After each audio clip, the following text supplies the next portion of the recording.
You're watching a Highwire Media podcast.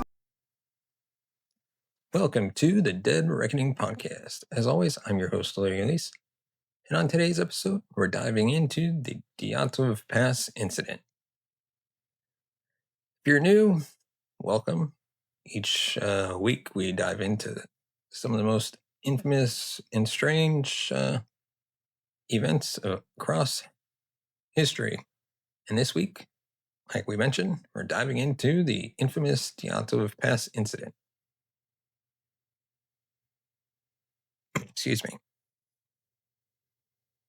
Look, before we get started, if you're watching this, make sure you give a thumbs up. Make sure you're subscribed. If you're listening as a podcast, subscribe. Leave a review. Let's just jump into today's episode. Gruesome deaths, strange lights in the sky, government cover-ups. If that sounds like an episode of The X-Files, you're not far wrong. However, this strange case occurred in real life, in Russia in 1959. I recently found out that The X-Files actually returned. I didn't know how I didn't discover this or anything like that, but I've got 2 seasons of The X-Files to catch up on. I heard that The X-Files were still being filmed, and I was like, what?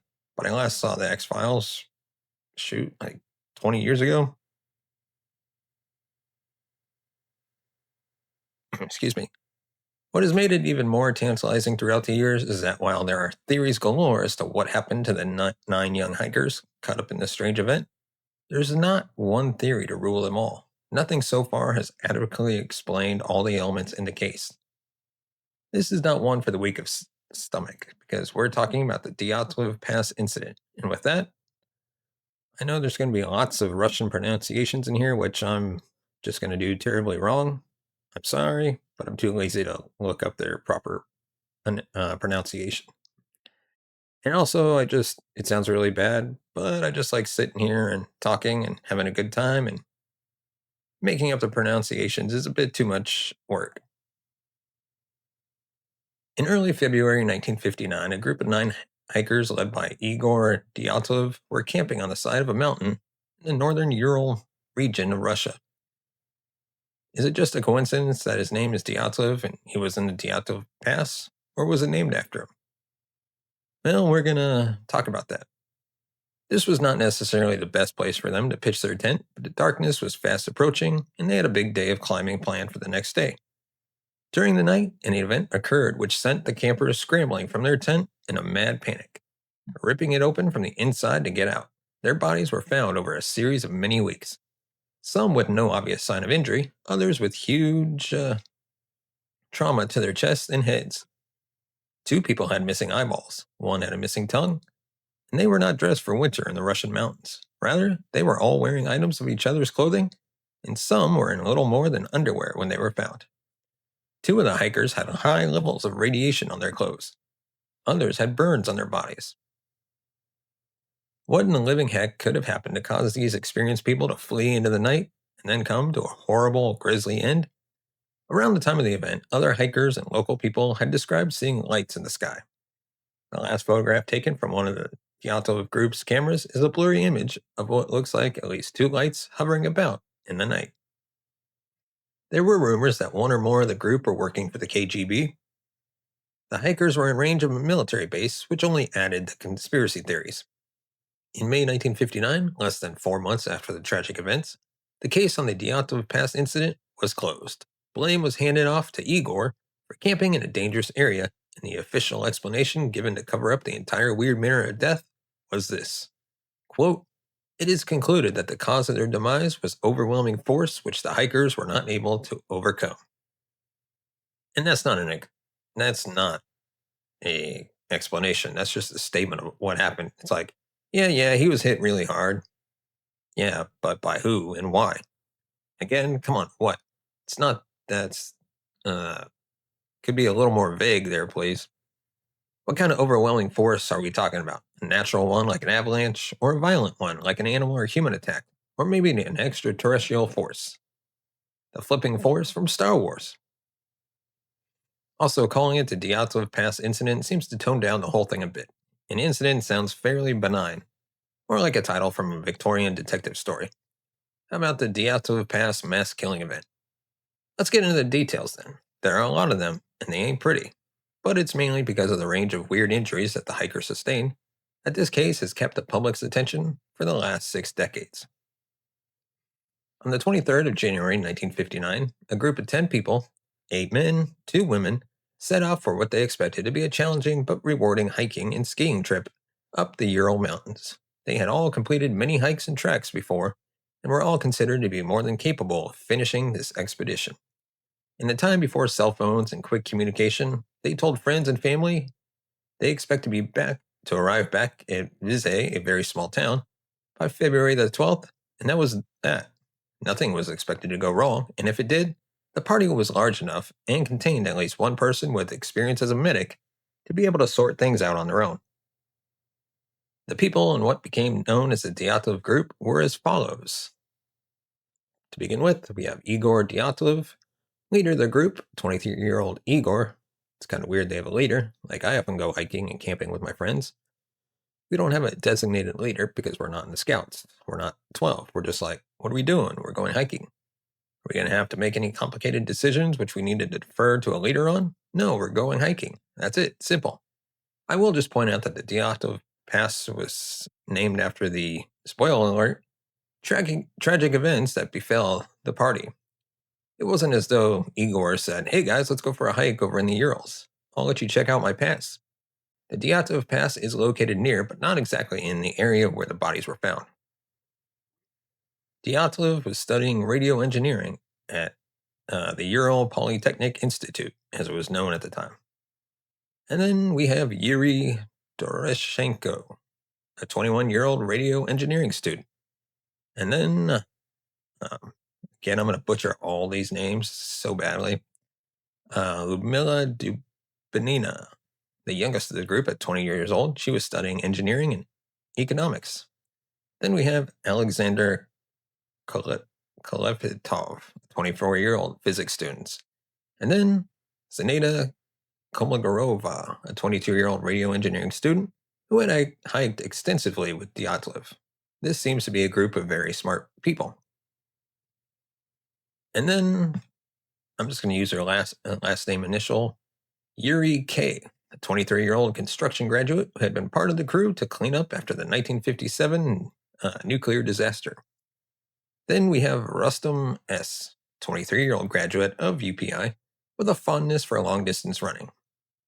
And then Nikolai Lebo B., 23-year-old civil engineer. Then we have Simeon Z., the old man of the group at 37. He was a late and mysterious addition to the party. He died on his 38th birthday. Then we have Yuri Yudin, the only surviving member of the group. He was unable to carry on due to problems that he faced at the hike. That left 9 people in the Dyatlov party. He was probably like, oh my God, I'm really glad that I went away from the crazy eye-eating radiation situation.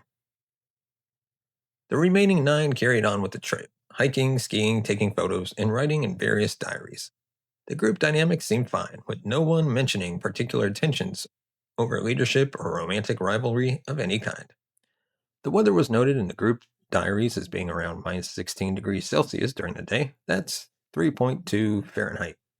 Dropping to around minus 26 Celsius or minus 14.8 at night. That is fucking cold. Like, you've got to be Russian to want to go hiking in that, right? The last entry in the group diary is the 31st of January 1959. In it, Dyatlov notes that the weather had closed in and that they were making slow progress at a rate of about 1 mile an hour. They're extremely tired, but managed to make camp in front of the forest, ready to push on to the mountains the next day. The last part of the entry reads, quote, we're exhausted, but start settling up for the night. Firewood is scarce, mostly damp furs. We build a campfire on the logs, too tired to dig a fire pit. Dinner's in the tent, nice and warm. Can't imagine such comfort on the ridge with howling wind outside. Hundreds of kilometers away from human settlements. This is the area where the now named Dyatlov Pass is situated.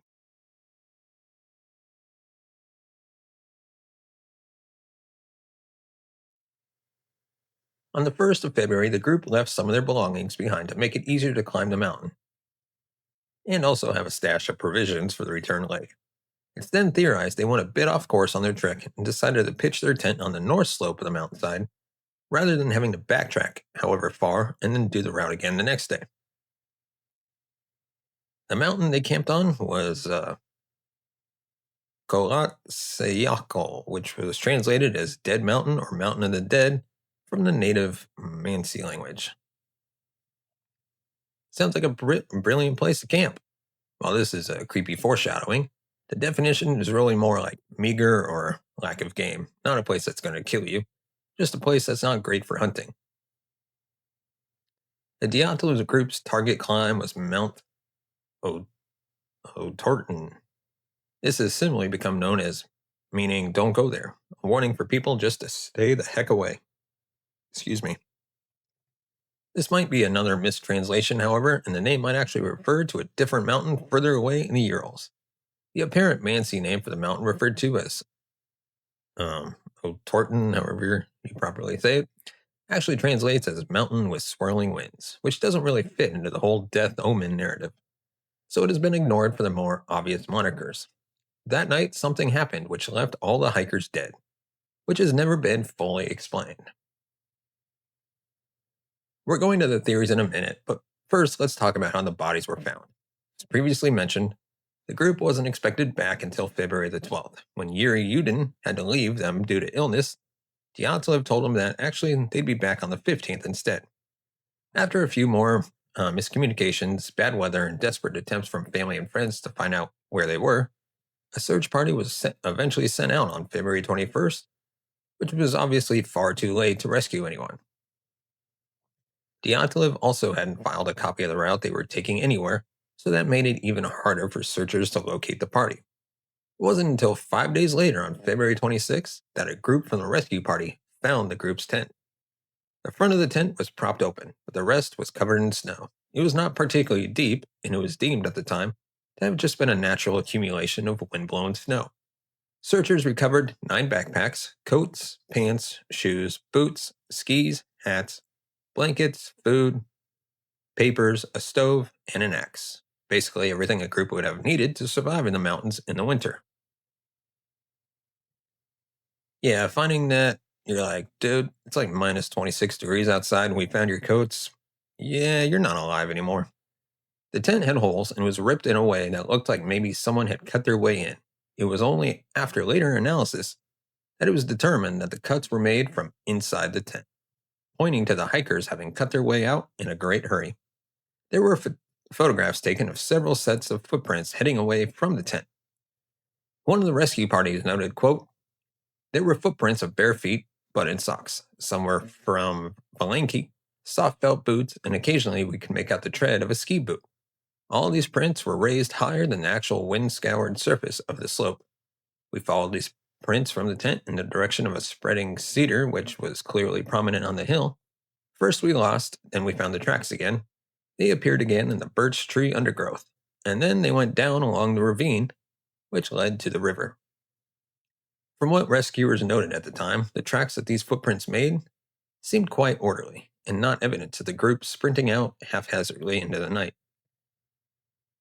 I don't know, although leaving your tent in urgency, cutting yourself out of your tent, is a pretty urgent statement. It's like, no, I couldn't do the zipper. Just ripping it right open and then casually walking away seems like a bit of a contradiction.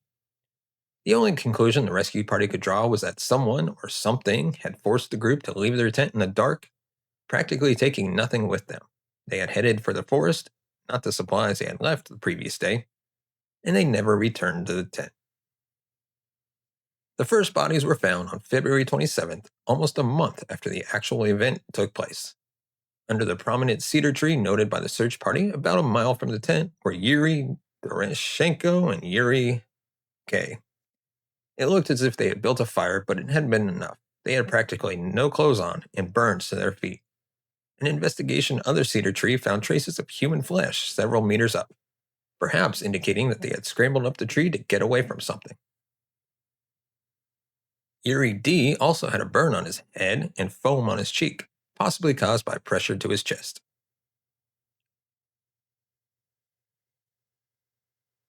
Oh my god, this is.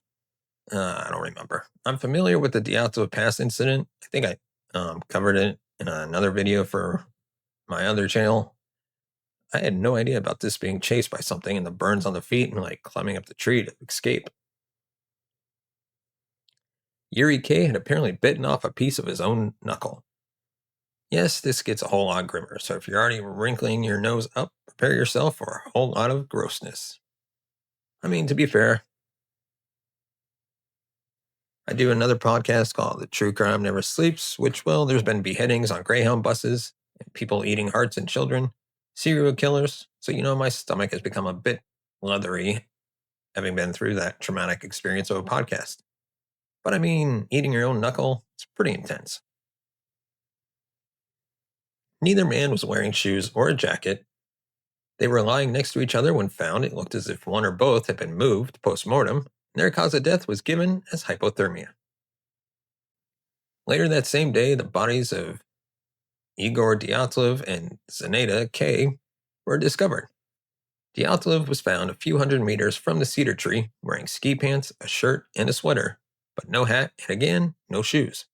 He had some minor facial injuries, but he had bruising on the knuckles of both hands, similar to what you might get if you're in a fist fight and you punch someone really hard. He also had injuries on both ankles. His skin was described in the report as bluish red. He was found lying with his head towards the tent, perhaps indicating that he was trying to climb back up the slope when he died. His watch had stopped at 5:31. Zaneta was found under 50 centimeters, 20 inches of snow, by a search dog. She was about 630 meters, or a little over 2,000 feet from the tree, and the nearest body to the tent. She was also found with her head towards the tent, as if trying to get back to it. Of the first 4 bodies found, she was the best dressed, wearing several layers, but still no shoes. This episode is so creepy. Like, it's the middle of the day, and I'm looking around like, oh no, there's monsters. I really don't like it. She had some facial and hand injuries similar to Dyatlov, and her skin was noted as being purple-red.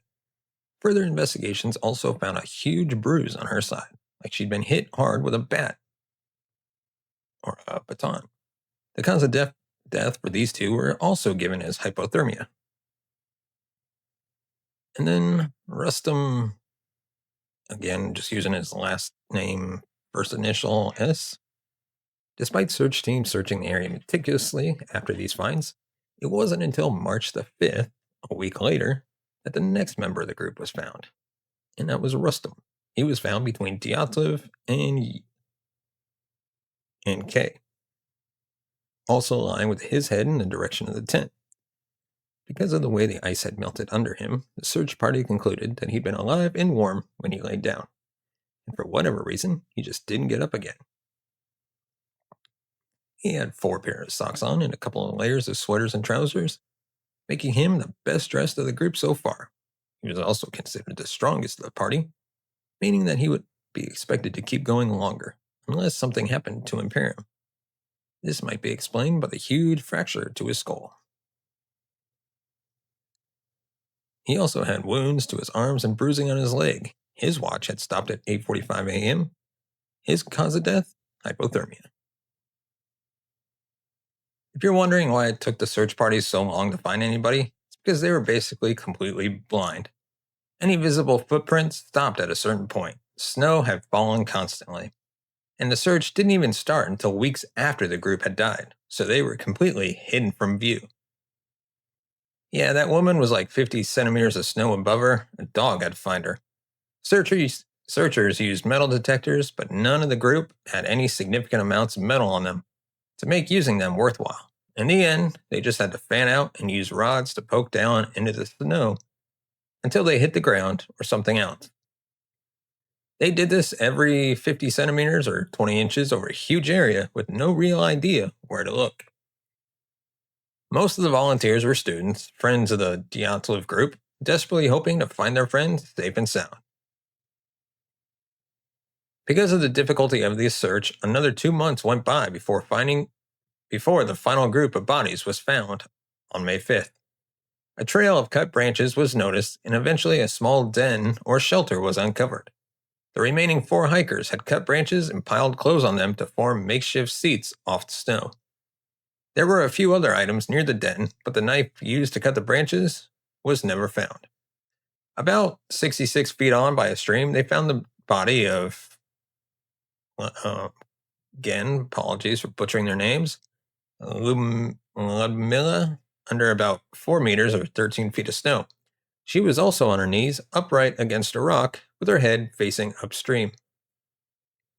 She had damage to her face, with significant amounts of soft tissue missing. Her eyeballs were completely gone, as was her tongue. She had broken ribs on both sides of her chest. Her cause of death was given as, quote, hemorrhage following the chest fractures and internal bleeding. She was wearing a brown sweater, which later tested positive for radiation. I feel like the missing eyes and the missing flesh on the face has got to be animals, right? Like the person died, and then the animals come and did their thing. Lovely. Simeon Z, who was next to be discovered right next to Alexander K, and appeared to be in a position of protection around the younger man. Simeon was wearing quite a lot of clothes and also had a camera around his neck.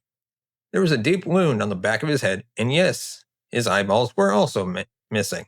He had crushed ribs on the right side of his chest. Alexander K also had major trauma around the eye area and an open wound behind one ear. His neck is reported as deformed, but I'm not sure if that means broken or crushed. Either way, not a good thing to happen to a neck.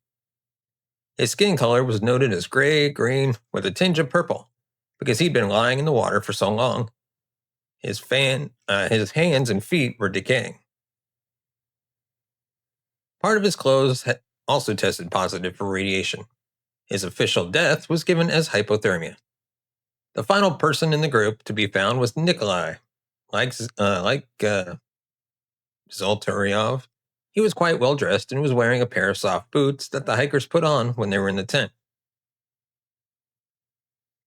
He had suffered a massive temporal skull fracture and had also gotten an injury on one arm. For some reason, he was wearing 2 watches, one of which had stopped at 8:14 and the other at 8:39. These last 4 hikers were all found very close together, and despite the broken bones there were no outside signs of damage in those areas, like bruising or tissue damage to the chest. It was later reported that the force needed to cause these types of injuries would be the equivalent of being hit by a car, which definitely implies an avalanche, right? Like a giant, fast-moving bit of snow that can hit you with the speed of a car or more. It's also of note that the last 4 autopsies seem to have been reported in far less detail than the previous 5. The Dubinina's tongue is just noted as missing and left at that, for example. For one of the biggest mysteries ever, you could have at least done proper autopsies, although they didn't really seem very keen on investigating it, did they? What was it they said at the beginning? It's like, yeah, it was caused by something. They definitely died. Thank you. Thank you so much. That was great information. As you would expect, after the long slog to recover the bodies and the later autopsies and radiation testing on them, there would be a thorough official report to try and get to the bottom of the whole strange affair, right? Well, not exactly. On the 28th of May, 1959, just over 3 weeks after the final bodies were found, the conclusion to the case by Junior Justice Counselor Lev Ivanov was typed up on just 4 pieces of paper and submitted. Case closed. So to recap the official explanation, and this is a quote, considering the absence of external injuries to the bodies or signs of a fight, the presence of all valuables of the group, and also taking into account the conclusion of the medical examinations for the causes of the deaths of the hikers, it's concluded that their cause of death was overwhelming force, which the hikers were not able to overcome. It's absurd to say this, like this makes no sense. And also, considering the absence of external injuries, are you joking? They just had injuries. Their eyes and tongues were missing. They had the force of a car, so we've got 9 dead people, various different types of injuries, radiation, mixed up clothing. So what the heck even happened here? Oh my God, so many theories. You You could probably have a whole series on the theories alone. To call some of them a can of worms is a bit of an understatement. It's like opening a can of worms and then having those worms fall out into more cans. We're going to go down some weird rabbit holes, so strap in and remember that it can't possibly be all of them. Or can it? So, it might be easier to get the older ones out of the way first, and for once, aliens are not one of the older theories, but cryptids are. Yes, perennial mischief maker the Yeti makes a guest cameo in the Dyatlov Pass incident. It's not aliens, it's gotta be the Yeti, a creature that doesn't exist. It's like the abominable snowman, the chupacabra, and Bigfoot. Also not real. Like that video is just a man in a gorilla suit. Wasn't there even a dude who came out later and said, was like, yeah, I was the man in the gorilla suit? People were like, no, you weren't.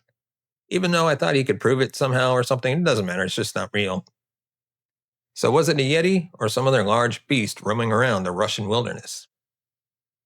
I think we can cross this particular cryptid off the list, even though the group actually mentioned it themselves in a group newsletter they created during the trip.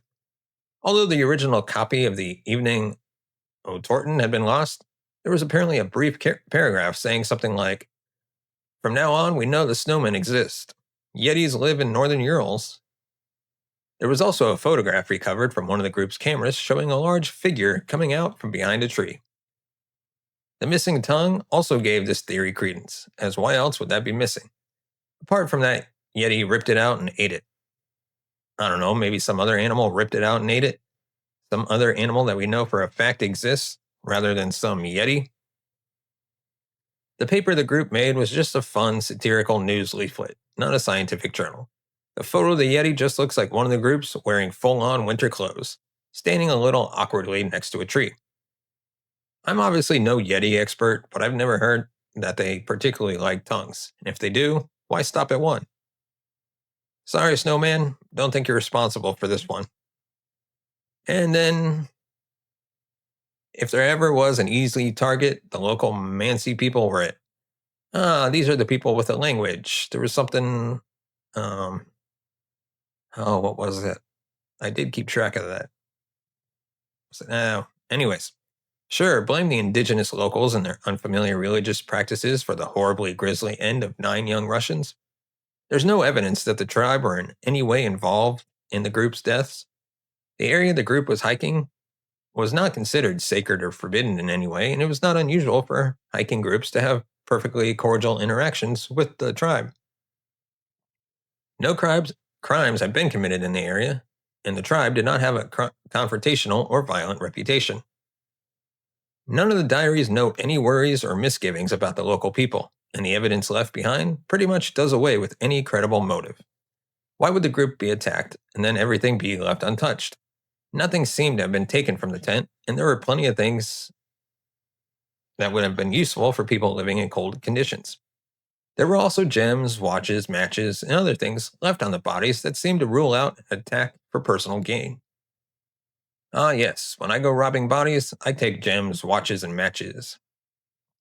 The footprints leading out of the tent were easily followed. At least to begin with, there wasn't a sign of a large number of people present. And if the tribe were the culprits, surely they would have used their know-how to hide the bodies better instead of just leaving them where they fell. And they also aided in the search for the hikers and used their own dogs to help discover the bodies. I know that it's a trope that killers will involve themselves in the search for their victims, but this doesn't really seem to be the case here. And I feel like the killer helps search thing is one of those rare examples of it happening, and then people are like, whoa!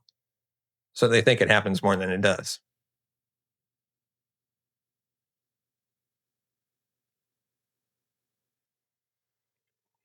So if it wasn't these people, what about other human involvement? A psychotic murderer? Maybe an escaped prisoner or two?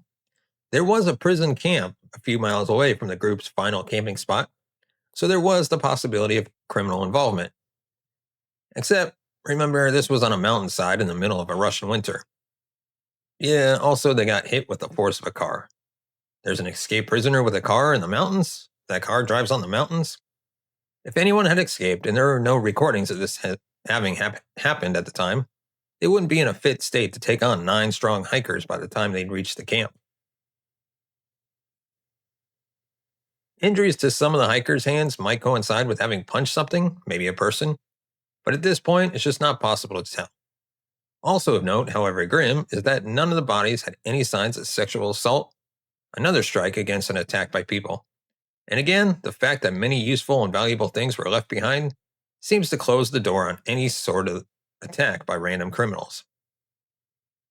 Picture the scene. You're setting up to cook a nice meal for your buddies on the mountainside when all of a sudden a wild animal, maybe a large wolverine, comes leaping out of the forest at you.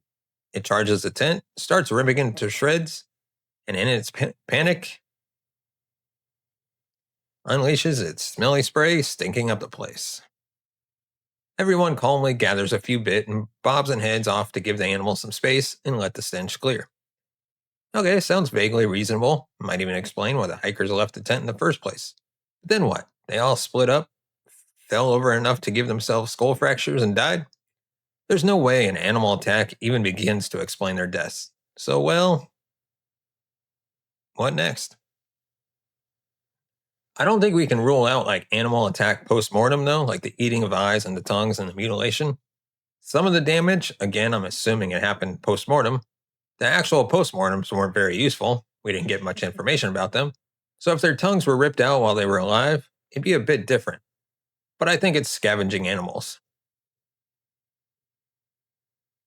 There are a couple of different theories suggesting that the group was basically off its base and everyone wandered around in a disoriented state until they either killed each other or fell down the ravine and died. The first culprit for this state is what's known as Arctic hysteria. As the name suggests, the cold conditions induce some sort of hysterical reaction, which can be passed around the group, leading to confusion and ultimately their death. This hysteria only appears to affect native tribes, though, people living constantly in that environment. The Dyatlov group was very experienced hikers, had plenty of warm clothes and supplies, and were just passing through. It seems unlikely that they'd fall prey to this sort of thing. Also, none of these theories so far explain that radiation or a bunch of other stuff that I've probably forgotten. Another strand of this theory is methanol poisoning. Maybe someone in the group ingested methanol that was meant for the stove, and a few hours later, it made them all blind and disoriented. In their panic, they all ran away and met with various grim fates. While poisoning might explain why they left the tent, that's about it. The fact that one of the group managed to make a makeshift shelter after leaving the tent, and another had made a fire, shows that they must have been thinking somewhat coherently. There is also no evidence that the group used anything other than wood for their stove. Also, I feel like if we'd done the autopsies properly, then we'd know about the methanol thing. I'm pretty sure that would have come up on some blood work or some such. So what about magic mushrooms? Could some or all of the group have knowingly or unknowingly take some sort of hallucinogen and ended up throwing all their clothes off? Or was it a person or persons unknown who went on a drug-fueled killing spree and the group was in the wrong place at the wrong time? Now, it's not totally beyond the realm of possibility. In a book called Don't Go There, the author speculates that another indigenous tribe called the Chianti were under the influence of flagellaric mushrooms and had stalked and attacked the Dyatlov group. They kicked Rustam Sabatum in the head and caused chest injuries to the others by kicking or jumping on them. The previously mentioned Yeti photo could instead be one of the group capturing evidence of someone following them, which might explain why they didn't camp in the forest, as they were worried about this other tribe. While some things can be explained by this mushroom theory, it doesn't explain how other members of the group might have died or why nothing was taken. Don't forget about that radiation, too.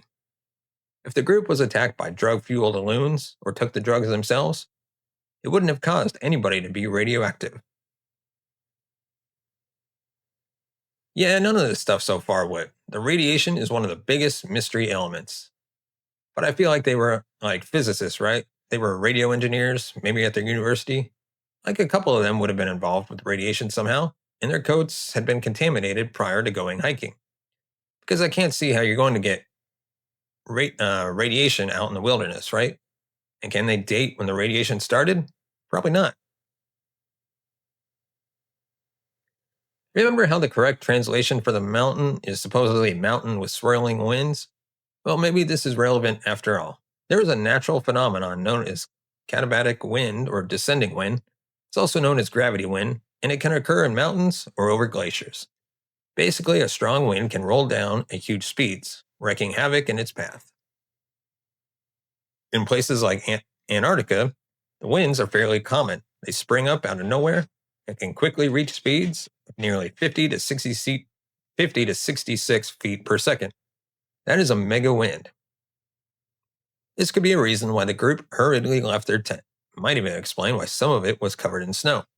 If they quickly heaped some on top of it to stop it from blowing away, I don't know. If I was worried about my tent blowing away because of super strong winds, I feel like the most sensible thing to do would be to get in the bloody tent to weigh it down with my body.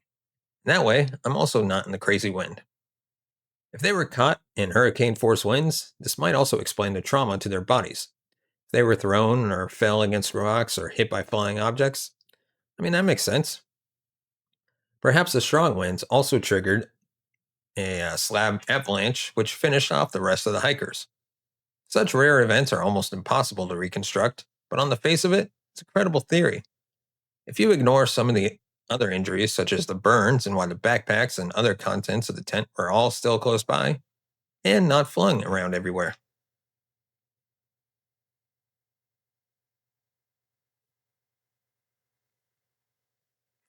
And now we enter the conspiracy theories. Enter at your own risk. The whole thing takes place in Soviet Russia during the Cold War. That alone should have you reading the official reports with a liberal sprinkling of salt. But some elements of this case just smack of a cover up. It has been posited that at least 2 members of the group were working for the KGB and using the trip to carry out some sort of secret mission, maybe to find some pesky CIA agents hiding in the wilderness. Yeah, it seems likely. Remember that hastily added member, Simeon Zolotarov? He had a shadowy past involving the military and sported cryptic tattoos that nobody could work out the meaning of. This might not mean anything, though. I've read enough tattoo mistake clickbait articles to know that a lot of tats are not particularly significant to the wearer. Yeah, my favorite ones are where someone gets like a Chinese symbol from the um, Chinese alphabet, whatever it's called, but it doesn't make any sense. And there's the translation. You know what we've done? His identity has been subject to debate over the years, and he was even exhumed in 2018 to check if he was who people thought he was. Turns out he wasn't. While the skull in his grave matched known photographs of Zoltyrov, a DNA test from a private lab showed no matches to his sister's daughter, leading people to wonder if the real Zoltyrov had been rescued by his KGB handlers, some other body planted in his grave. A further DNA test carried out by the Russian Center of Forensic Expertise, however, did find that DNA from the body in Z's grave matched that of his niece. That's confusing. How can DNA be so different and so wrong? Are the two like different parts of the same body buried in the grave? This is weird and worrying. So maybe I should recant my previous statement. The story doesn't quite end there, though. The way the DNA was collected means that it could potentially have come from another family member. His brother disappeared during the Second World War, leading some people to speculate that it was actually his body that was buried, leaving Special Agent Simeon Zoltarov free and clear. Well, this genuinely sounds like a super shady KGB way to cover up someone's death so they can go off and live some other life, like putting the brother's body in the grave instead. Alexander K. has also been tapped as a potential KGB agent. His source of income didn't really match the average wage a young science grad could normally expect, and he had been given a work placement in a secretive ministry department straight out of university. The theory goes that the undercover agents were meant to deliver radioactive samples to the CIA, but things went horribly wrong, leading to the deaths of the entire group. Excuse me. It was also theorized that the Dyatlov group accidentally came across a group of special forces soldiers and were killed by them. Remember the deformed neck of Alexander K? He also had an injury behind his ear, a blow to that area, plus a neck snap is a Special Forces calling card. As previously mentioned, though, the whole group's autopsy reports were oddly light on detail, so we can't say for sure that these were his actual injuries. It also been noted that it looked like Yuri, the first hiker found, had foam on his cheek, which may have been caused by pulmonary edema, by someone, such as Special Forces, putting pressure on his chest.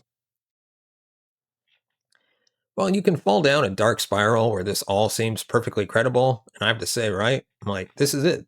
Special Forces did it. I mean, the two guys who potentially worked for the CIA, the radiation, the third autopsies not being done properly, and I'm sure they were done by the government in the USSR. It's all very shady, isn't it? However, we have to remember that all the members of the group left the tent, something that then happened which prevented them from returning and either caused or led to their subsequent injuries and deaths over a period of at least several hours and possibly longer. A group of military agents attacking them doesn't really fit this scenario, although it's not the last time shadowy government involvement will pop up. Okay, so was it our extraterrestrial friends paying a visit? Always a familiar one when it comes to conspiracy theories. Strange lights had appeared in the sky in the area with other hiking groups in other parts of the mountains, confirming their appearance around the time of the group's deaths. And the local tribe had drawings of orbs in the sky, and thanks to the launch of Sputnik in 1957, interest in all things spacey and UFO-y was at a quite high point. There was also an intriguing photo, the last on the roll, taken by one of the group, showing at least two blurry lights. This theory states that weird lights were appearing in the sky. The group left the tent in a huge rush to capture the photographic evidence, and then whatever happens, happens. They were in a huge, who is that? I'm going to see. I see some lights in the sky. I really want to go take a photo of them. So I'm going to cut my tent open so I can get out faster. I don't think that ever happens. You'd just be like, I missed the lights in the sky, didn't I? That's a shame. At least my tent isn't ruined.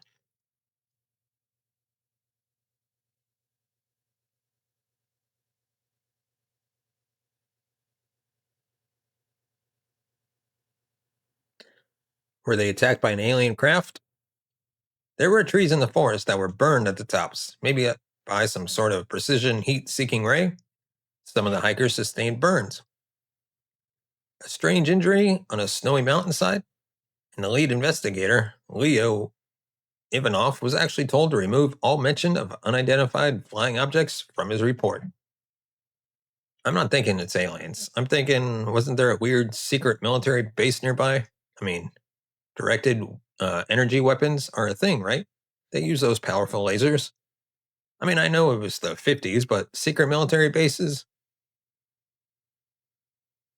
So if even the lead investigator was convinced these lights had something to do with it, what other explanations could there be for them? It might be worth pointing out here that while the photo of the blurry lights fits with this theory, other people have said that the photo was not the last to be taken by the group, but rather the first to be taken in the lab when the photos were being developed. The shutter was half open, meaning that to remove the film, the technician had to take a photo to advance the film and open the camera. The blurry lights were, therefore, just some lights in the lab. That's a disappointingly boring explanation, though, so let's stick with the UFO lights one, like the conspiracy theorists have done for the last 60 years, I'm sure. Anyways, back to what else might have caused the light. There's a phenomenon called ball lightning, which is a ball of lightning. It's pretty rare, but can last for several seconds and can even move around quite near to the ground. One theory is that atmospheric conditions caused ball lightning to appear near the group's tent. They all pegged it outside and waited for it to pass, but it didn't. Several people fell victim to close proximity electrocution by lightning strike. The victims by the cedar trees did have burns and injuries that could be explained by a lightning strike. The lightning strikes could have also created an explosion in the ravine, accounting for the blunt force trauma that the group in the den suffered. So is this it? A plausible, if statistically rare explanation. Well, it's not really possible to say definitively, as there are too many other threads to too many other theories.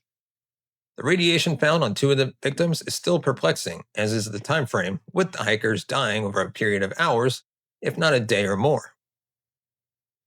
And there's one other theory that links to the lights in the sky, and that's rocket launches.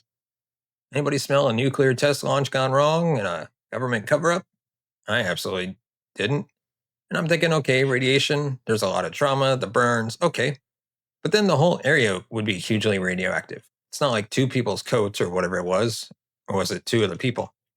They're going to be radioactive and no one else. I mean, pretty sure nuclear blasts cover a large area with radiation, not just like a really small place. If your nostrils are twitching, this is the theory for you. There were no official rocket tests on the 1st or 2nd of February, allegedly. Evidence exists of a radiogram sent to the search party making mention of a meteorological rocket that was seen about 100 miles on the 1st of February. That was also observed separately by a different group. It was suggested in the radiogram that the Dyatlov group had made the fatal error of leaving their tent to see what was going on in the sky because of this rocket. We can now expand on that theory by suggesting that either the military killed them for accidentally seeing some secret testing group going on, or their campsite was bombed, maybe by accident, maybe not. The group in the den, in particular, had injuries that could be explained by being caught up in an explosion, and maybe the radiation found on their clothes came from a nuke. After the military realized their oopsie, the scene was carefully staged before the search team came in, hiding any evidence of military involvement. I could buy rocket explosion, but staging and the aftermath, not so much. Why leave everything in such a state as to arouse more confusion and suspicion in the future? If you're the military and you're covering up some sort of rocket blast that went wrong, cover it up properly. You do a proper job, you get rid of the bodies and no one would ever know. They'd just have disappeared and that would be that, wouldn't it? It would have been the least effective cover-up of all time, and we're still talking about it 60 years later. When you hear that a group of hikers who had camped on the side of a mountain had cut their way out of a tent in a panic and ended up in a ravine further down the mountain, the first thing that probably springs to your mind is avalanche. I mean, cutting yourself out of a tent is leaving with urgency. If your tent is being whisked away by an avalanche, or you hear an avalanche coming, you need to get out of that tent ASAP. Whip out that knife and just cut yourself out. They heard the noise, or were in the process of being buried in the tent, so they scrambled to get out and were carried away, sustaining horrible injuries and later dying from them as a result. The theory does seem to be the flavor du jour as the Dyatlov case was reopened in 2018. In 2020, the official report was that, yes, an avalanche was to blame, perhaps triggered by the activity of the group themselves. The slab avalanche took out the tent and forced the group to take shelter in the ravine. From there, they failed to survive their injuries and the freezing conditions, and eventually all died. This is a neat theory. It also has a lot of holes. Why were the frozen footprints the search party found so orderly if the group were fleeing for their lives? Why was there a flashlight found on top of the snow by the tent and not buried under it? Was it left there accidentally by the government agency stagers after they moved the tent to make it look like the hikers had just picked a really bad place to pitch it? How unlucky was it that this happened in an otherwise non-avalanche prone area? Although we keep referring to the mountainside, the slope the hikers were on was not actually that steep. So how deadly could a local avalanche be? How do you account for the burns on some of the victims? How, out of a group of 9 very experienced hikers, could not even one person escape the avalanche or make it back to the campsite? Why didn't Ivanov mention the possibility of an avalanche in his closing report instead of leaving it so vague? If you've been wondering about the mixed up clothing and the fact that some people were found with not much on, there are, various theories about it. Sure, friends let friends borrow a pair of socks or a spare sweater now and then, but every single member of the group was sporting at least one item from someone else. One explanation is that they were suffering from hypothermia. A contradictory side effect of freezing to death is that you start to feel very hot, and it's not unusual to find people who've removed their clothes very inclement conditions. Yeah, I've heard of this. It sounds so crazy, but it's true. Like you get so cold and you're like, oh my God, it's so hot. And then you take off your clothes and die sooner. If you're ever freezing to death, don't suddenly think that you're really hot. You're not. Leave your clothes on. It's also probably because some of the group died significantly earlier than others. The two men found under the tree are largely agreed upon to have been the first to die, with surviving members of the group moving them to a more respectable position before pillaging their clothes in order to keep themselves alive. As other members died, their clothes were taken by the remaining hikers, and so on. The group of four that were found last had time to dig out a makeshift den and use branches to create something to sit on off of the snow, so whatever occurred did not kill everyone instantaneously. Now come on, you didn't think I was going to forget about those missing eyes and tongues, did you? I definitely didn't, and we're going to address it. It's wild animals eating after the body, right? I mean, what else could it be? While being very creepy and weird, it's maybe not that difficult to explain. The bodies had missing eyes. I hate trying to pronounce these names. Ludmila Dubinia and possible KGB agent. For all the good it did him, Simeon Zolotarov were found right by a stream. They also weren't found until months after the incident happened, which is long enough time to be in contact with running water. The bodies were noted as decaying when they were found, so it's pretty likely that any soft tissue would be rotting away, and eyeballs would be either fair game for local fauna, or maybe they just rotted and fell out by themselves. I mean, they are sort of the big, liquidy, soft part of your body, which is probably going to decompose fast, right? The tongue might have gone the same way. Dubinina was positioned with water running over her head, so it might just have rotted off. She could have also bitten through it if she'd been flying against something due to an explosion or a fall through the snow. Oh yes, aliens could have removed it for their own nefarious purposes. I'm only kidding, they didn't. The autopsy report gave zero detail about the tongue. Apart from that, it was missing. Sensational reports have said there were blood in her stomach, meaning that she was alive when the tongue went missing or was removed. But this has been challenged as being a mucosal mass and not blood. So think what you like about that, but in my opinion, if you've suffered facial injuries and have been dead for months with your head under running water, you're lucky to have much of a face left at all. There is nothing mysterious about the eyes and tongue. It's just human decay, or animals, or something boring. What about the weird skin colors, variously being described as gray-green, brown, purple, purple-red in the autopsy reports? Mikhail Sherevin, who was one of the first people to find the bodies of the hikers by the tree, described seeing that their feet and hands were reddish-brown. Igor Dyatlov's mother said she had trouble recognizing him at his funeral and that his hair had been gray. These colors may be due to frostbite, or maybe they were just flash burns from being caught in an explosion.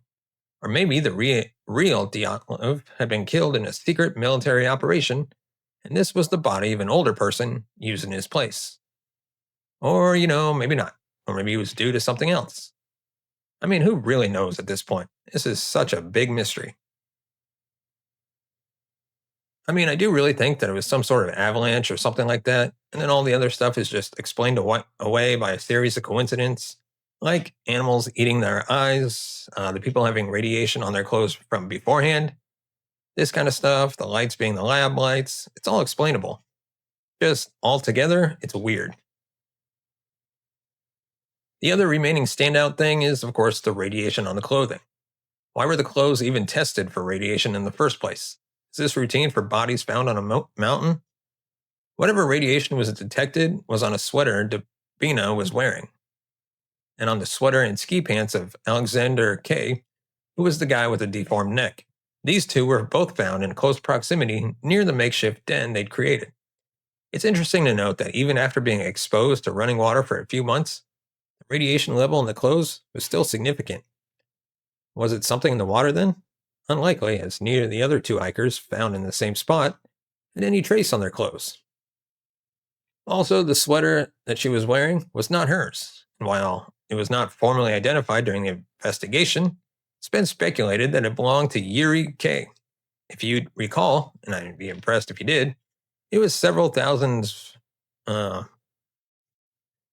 words ago that he worked in a nuclear facility and was involved in the cleanup after their infamous nuclear accident. Now, I don't know how easy it is to get a lot of radiation on your jumper and for it to still be significantly radioactive 2 years later. Radiation lasts a long time, though, right? That's kind of radiation's thing. But at least that's kind of a reason for his clothes to have traces on them. As for why Kay's clothes also tested positive, apparently he and Krivonishenko had previously trekked in a site known to have been contaminated by the nuclear explosion on more than one occasion.